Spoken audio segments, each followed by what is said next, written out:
नमस्कार। मैं स्नेहा, आपकी होस्ट, एक बार फिर से आपका स्वागत करती हूँ आपके अपने चैनल डर का घर में। आज जो मैं कहानी आपके लिए लेकर आई हूँ, आज की इस कहानी से हम सारे लोगों के लिए कोई ना कोई मैसेज जुड़ा हुआ है। आपके लिए कौन सा मैसेज है और आपने इस कहानी को सुनकर क्या सीखा, ये आप सब मुझे इस कहानी को सुनने के बाद अपने अपने कमेंट के द्वारा बताएं। वैसे भी आप सब के कमेंट्स और फीडबैक्स को पढ़कर मुझे काफ़ी हिम्मत और खुशी दोनों मिलती है। तो मैं चाहती हूँ आप मेरी इस खुशी को और ज़्यादा बढ़ाएं। तो चलिए बढ़ते हैं आज की कहानी की तरफ। आज की कहानी सूरज की है। सूरज जो कि एक नए ज़माने का मॉडर्न लड़का था। सूरज कभी भी किसी भी चीज़ में मानता नहीं था, ना ही उसके लिए कोई अच्छी शक्ति इस दुनिया में मौजूद थी और ना ही कोई बुरी शक्ति। जबकि सूरज एक ऐसे परिवार से आता था जिस परिवार के लोग काफ़ी समय से लोगों के लिए काफ़ी सारा काम करते हुए आए थे। ऐसा काम जो कि आम इंसानों के बस का बिल्कुल नहीं है। मतलब सूरज एक तांत्रिक परिवार से आता था, या फिर आप उसको अगर सही भाषा का इस्तेमाल करते हुए कहें तो सूरज एक ऐसे पंडित के परिवार से आता था जिस परिवार के लोग हमेशा से भूत प्रेत, आत्माएं, बुरी शक्ति, काली शक्तियों से उनके आसपास के लोगों को छुटकारा दिलाया करते थे। उनके दरवाजे पर आज तक कभी भी इन सारी चीज़ों के लिए, मदद के लिए अगर कोई भी इंसान आता था तो वो कभी भी खाली हाथ नहीं जाता।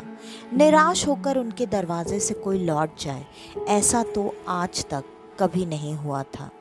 सूरज को इन सारी चीज़ों से बचपन से ही दूर रहना पसंद था।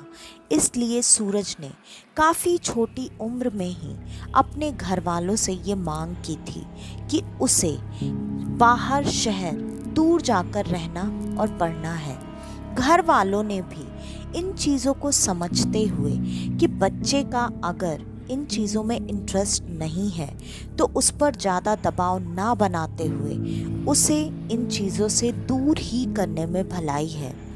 पिता का कहीं ना कहीं इस चीज़ का मन नहीं था, लेकिन माँ के काफ़ी समझाने के बाद पिता भी इस चीज़ के लिए मन पर पत्थर रखकर मान गए थे, क्योंकि सूरज उनका इकलौता बच्चा था।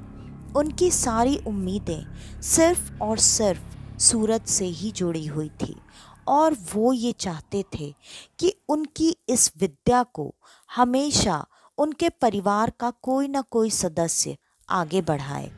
और उन्होंने ये कोशिश पहले सूरज के साथ की थी, लेकिन सूरज जब इन चीज़ों से पूरी तरह से चिढ़ता, गुस्सा होता और बात बात पर अपने पिता को इन चीज़ों का इल्ज़ाम देता, आखिरकार उन्होंने थक हार कर अपने बेटे को इन चीज़ों से दूर कर दिया।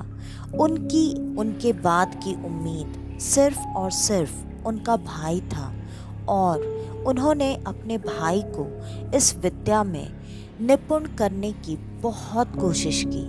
उनका भी इंटरेस्ट कहीं ना कहीं इस बात के लिए था कि वो इस विद्या को पूरी तरह से सीख लें, लेकिन ये हर किसी के बस की बात नहीं होती। और तो और भगवान किस पर अपनी कृपा करते हैं और किस पर नहीं, ये भी भगवान उनके कर्मों के अनुसार ही तय करते हैं। शायद सूरज के पिता की ही तरह उनके भाई पर ये कृपा नहीं बननी थी।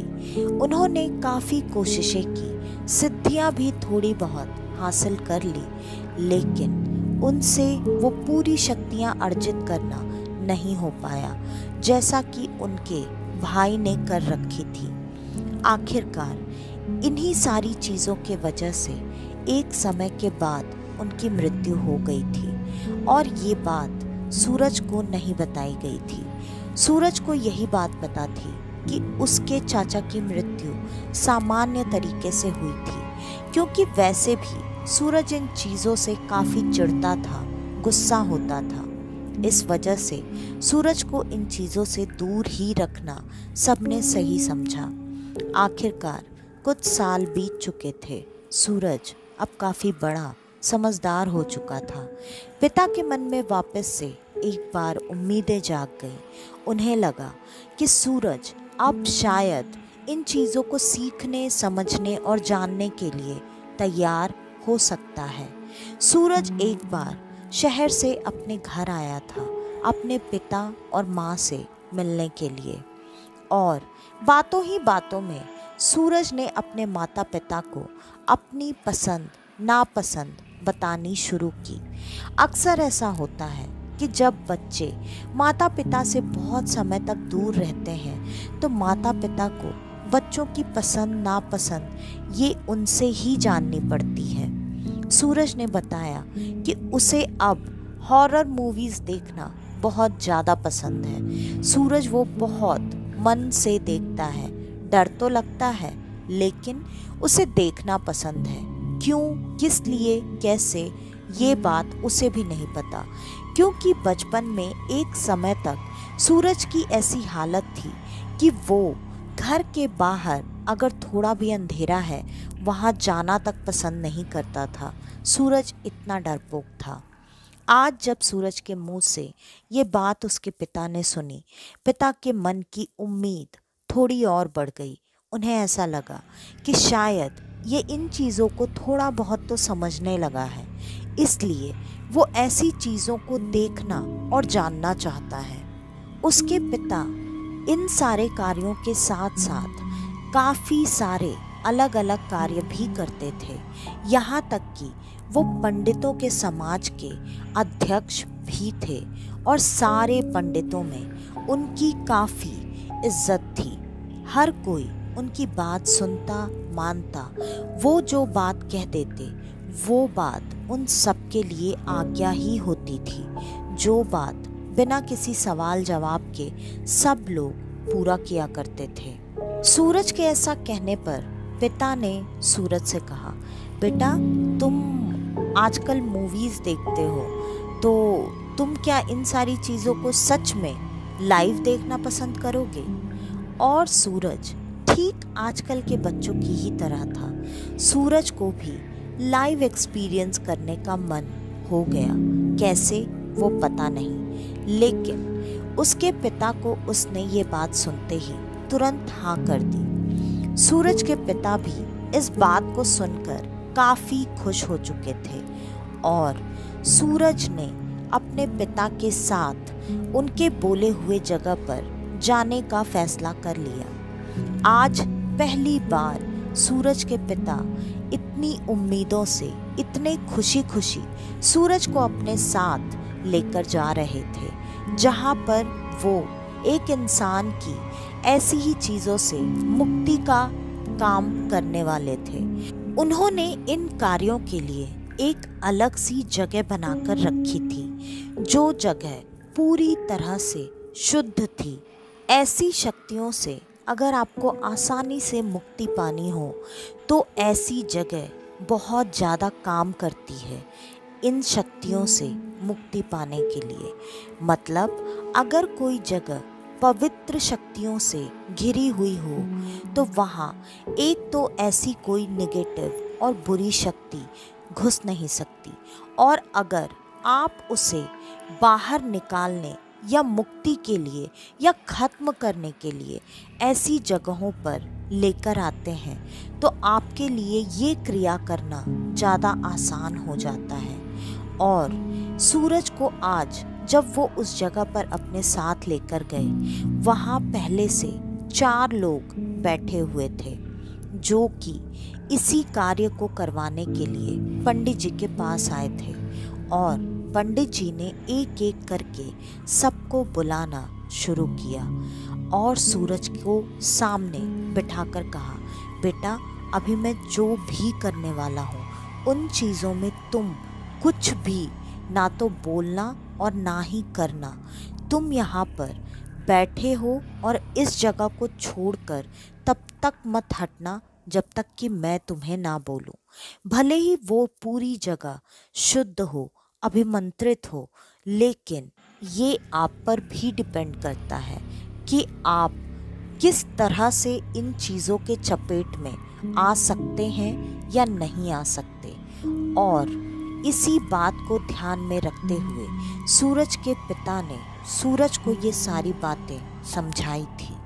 पहला व्यक्ति जब सामने आकर बैठा, उसे देखकर सूरज को ऐसा लग रहा था कि ये तो बिल्कुल सामान्य व्यक्ति है, फिर इसके साथ ऐसा क्या है, ये यहाँ क्यों आया है और पिताजी इसके साथ क्या करने वाले हैं। देखते ही देखते जैसे ही उसके पिता ने मंत्रों का उच्चारण करना शुरू किया और उस पर गंगा जल की कुछ ही बूंदें डाली होंगी, उसका पूरा का पूरा स्वरूप बदल चुका था।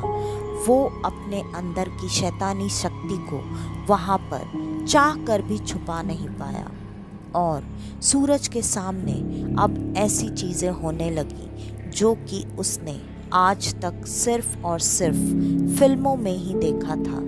सूरज इन चीजों को देखकर डर तो रहा था, लेकिन उसे पिता की बात भी अच्छे से याद थी कि उसे उस जगह को छोड़कर ना तो भागना है और ना ही उस जगह से कहीं भी हटना है। सूरज इन्हीं बातों को ध्यान में रखते हुए डरता डरता एक के बाद एक सारे इंसानों के अंदर से ऐसी आत्माओं के निकलने की इस कठिन और बहुत डरावनी क्रिया को देखता रहा। अब सूरज को कहीं ना कहीं डर लग रहा था। सूरज चाहता था कुछ ऐसा हो जाए जिससे ये सारी चीज़ें रुक जाएं, बंद हो जाएं और वो यहाँ से निकलकर भाग सके, लेकिन सूरज अपने पिता की बात मान रहा था। काफ़ी देर तक वैसे ही बैठे रहने के बाद आखिरकार उसके पिता ने उसकी आंखों के सामने ही उन चारों लोगों के अंदर से बुरी आत्माओं को निकाल कर उनको ठीक कर दिया। सूरज के लिए ये बहुत बड़ी बात थी।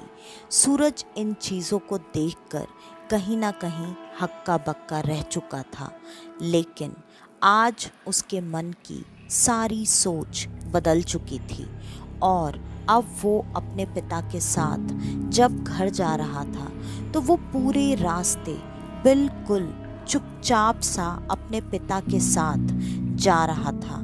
वो कभी कभी अपने पिता की तरफ देखता, लेकिन जब पलटकर उसके पिता उसकी तरफ देखते तो वो नजरें चुराने लगता। उसके पिता को ये बात बहुत अच्छे से समझ में आ गई थी कि सूरज अब इन चीज़ों के बारे में शायद सुनने के लिए और उनकी बात मानने के लिए तैयार है, या फिर उनके कुछ बातें बोलने पर ही तैयार हो जाएगा। अगले दिन सुबह पिता ने सूरज से इस बारे में फिर से एक बार बात की। सूरज अपने पिता की सारी बात सुनने के बाद भी चुपचाप सर झुकाए हुए उनके सामने बैठा हुआ था। उसने उनकी किसी भी बात का कोई भी जवाब नहीं दिया, ना तो उसने हाँ कहा और ना ही ना कहा।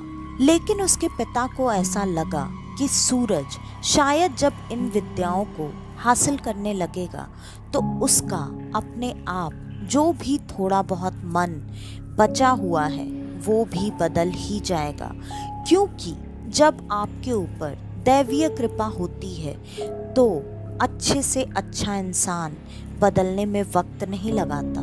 यही उम्मीद सूरज के पिता को भी थी।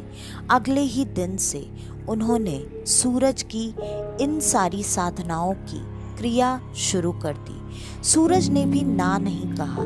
सूरज चुपचाप अपने पिता से वो क्रियाएं सीखने लगा और कुछ समय तक उसने वो सारी क्रियाएं सीखी, कोशिश की कि उसे वो सारी क्रिया, सारी शक्तियां बिल्कुल वैसे ही मिल जाएं जैसे कि उसके पिता के पास है। और पिता इन चीज़ों को देखकर काफ़ी खुश थे।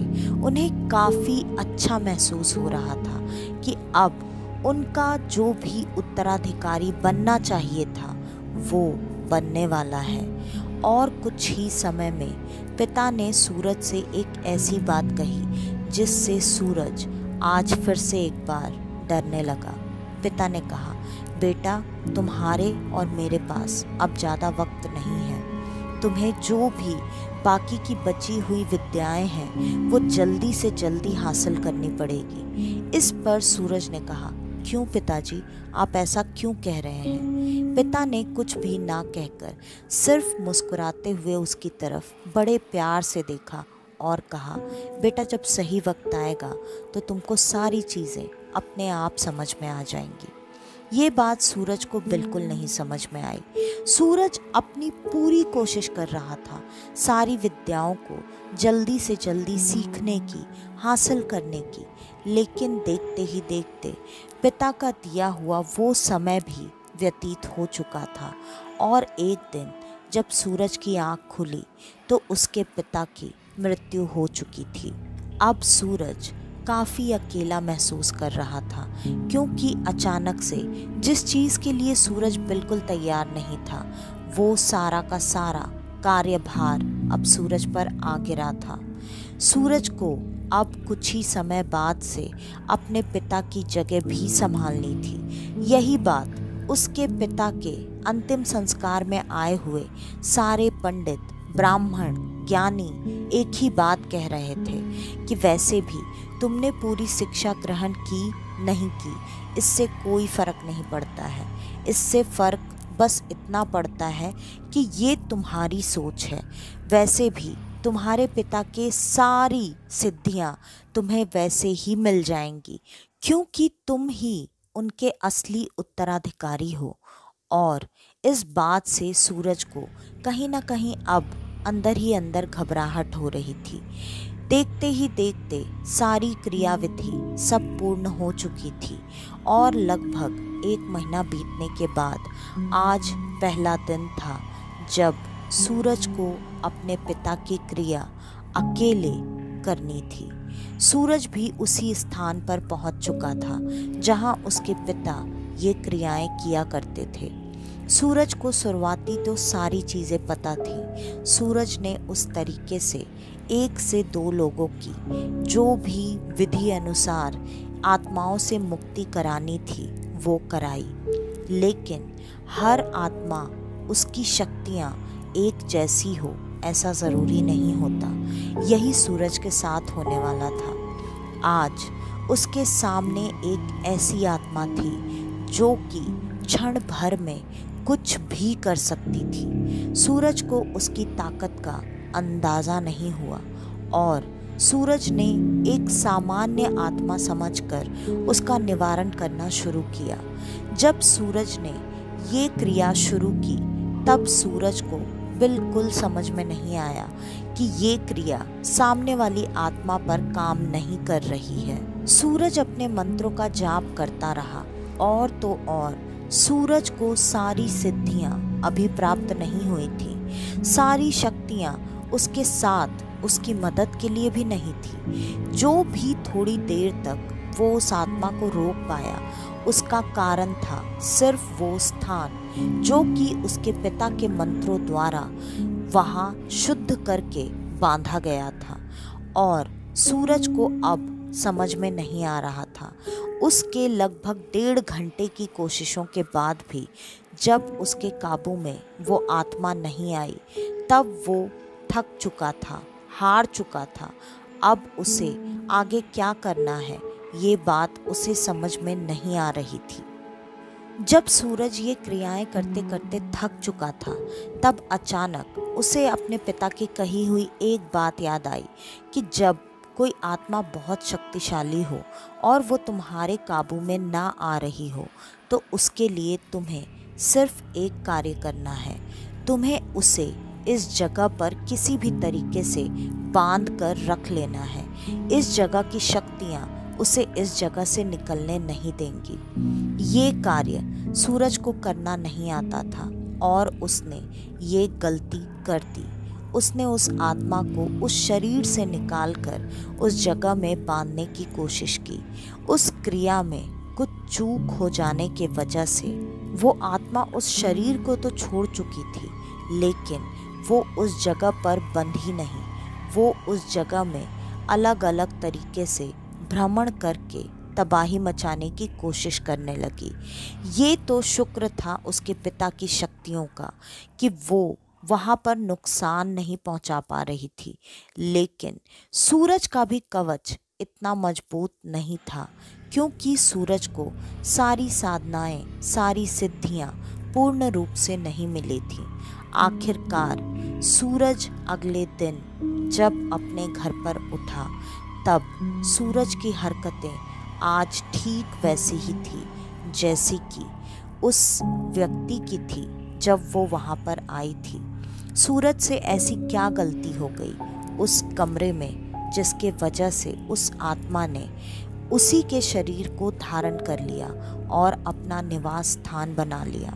सूरज के अलावा तो अब उस गांव में कोई बचा भी नहीं था जो कि उस जगह पर उसकी रक्षा कर सके। सारे लोगों को धीरे धीरे ये बातें पता चलने लगी। अब लोगों में एक अजीब सा डर, एक अजीब सा खौफ फैलने लगा, क्योंकि जो रक्षा करने वाला था आज वही इस तरह के चीज़ों में फंस चुका है। अब उनकी मदद कौन करेगा? सूरज की गलती कुछ भी नहीं थी। सूरज की गलती बस इतनी थी कि वो अपने पिता के कहने पर ये सिद्धियां कर तो रहा था, लेकिन उसे खुद ही इन सिद्धियों पर बिल्कुल विश्वास नहीं था। उसे इन बातों में मानना नहीं था।